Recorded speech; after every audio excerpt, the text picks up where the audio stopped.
Hello, today is the 5th of September 2016 and it's a historical day for 2 points. One is it's the last day of the filming of Porque Oramos, Why We Pray, and the other is also it's been 32 years to the day, in fact more or less at this hour, that I arrived in Colombia for the first time. So we finished Porque Oramos and it's time to strike the set, and so I thought I'd take the opportunity for particularly Ty Jackson to look at set construction a little bit.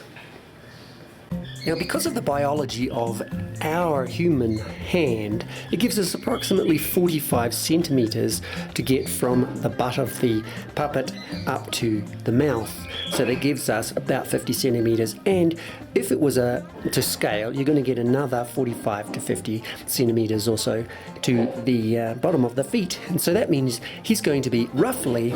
half the size of human. So therefore the sets we're going to make to be roughly to scale are going to be about a 1 to 2 scale. That means between the top of the wall to the bottom is about 1.2 meters, which is about 4 feet.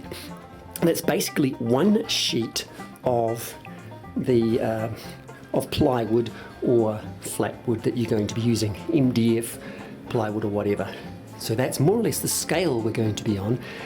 Now, a normal room is around about 2.4, 2.5, 2.5 meters. Not sure what that is a metric off the bat, but anyway, if we take 1.2 meters off that, and we have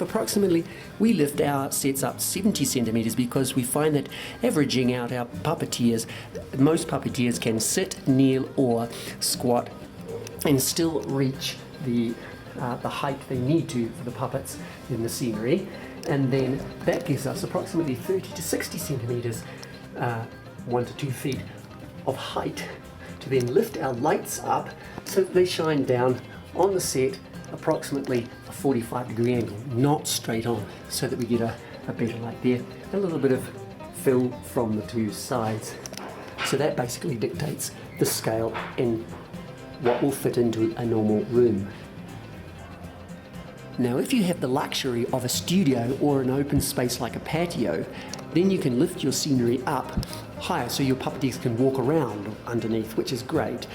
We are operating more or less at 1.6 meters, so that you get 1.6 plus the 1.2 of set on top of that, so that takes you to 2.8, almost 3 meters, and then you're going to need another couple of meters of height to get sufficient angle to come down onto your set. So you need quite a big space if you're going to do it standing up. For many situations, to lift it up 70 centimeters, it's enough just to screw some sticks to your walls at different points along your walls and then lash them together. Or you might have the luxury, and it's better still in my opinion, to have some collapsible rostra which you can fold away and then you can put things on top of, including things like tables, chairs and bits and pieces. Otherwise you're going to have to figure out, if you're going to have a floor of any description like in this case, you're going to have to sort out how you're going to suspend some beams across there as well, so that it's lifted off. One of the most efficient ways I've found to join them together is to put a screw on the insides of your panels, one at the top, one at the middle, and of course one at the bottom, to hold them together. Just screw them in on the inside on the angle so that they can store away okay, and then you just get a shoelace or a piece of cord and wrap it around and tie it so that it makes it reasonably solid.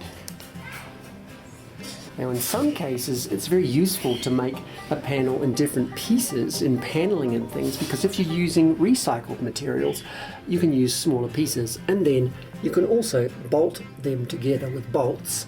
so that they can come apart and store easily in smaller pieces, as well as the doors being the same as one single panel,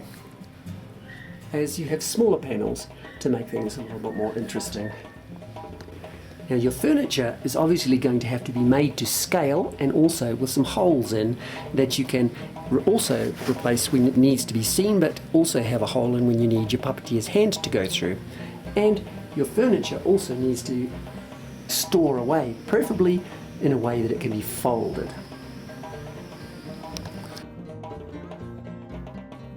In order to support the structure of the floor, I just screwed a board on the underside of the panels